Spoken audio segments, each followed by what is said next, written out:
C'est une de ces villes du monde qui résonne dans nos esprits comme un symbole des ravages de la guerre. Mossoul, en Irak. Dans 3 jours, la deuxième ville du pays va recevoir la visite du pape François. Or, il y a 4 ans encore, elle était la capitale de l'État islamique. Et Europe 1 était sur place à l'époque avec notre reporter Gwendoline de Monod, aux côtés des combattants irakiens opposés aux djihadistes. Son minaret oblique qui domine les toits de la vieille ville semble narguer les soldats. La mosquée est devant nous, mais les djihadistes ont jeté toutes leurs forces dans ces 700 mètres.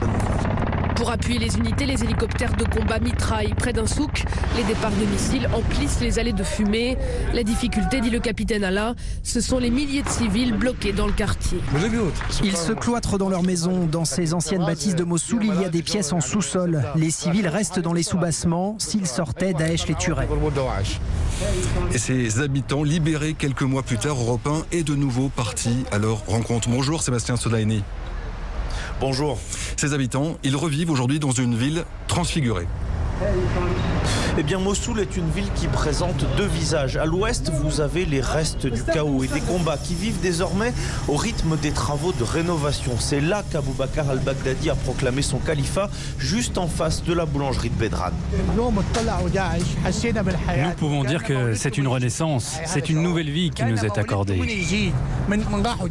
Et même si les affaires tournent à 40% de ce que c'était avant l'État islamique, nous avons l'impression de vivre au paradis si on compare avec l'époque Daesh. À l'est, les embouteillages gagnent le marché central où 2 jeunes hommes se promènent bras dessus, bras dessous. Hassan, lui, s'avance tranquillement, cheveux gominés et veste flashy.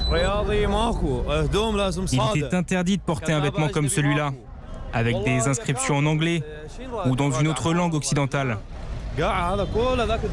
Il fallait être habillé de noir ou de blanc, rien d'autre. Aujourd'hui, on fait ce qu'on veut. Il reste sur ses gardes car certains esprits sont formatés par la vie sous l'emprise des djihadistes, dit-il, ce qu'ils appellent ici les enfants de Daesh. Merci Jean-Sébastien Sodaini à Mossoul, donc pour Europe 1, où se rendra donc le pape François, attendu vendredi pour cette visite historique en Irak.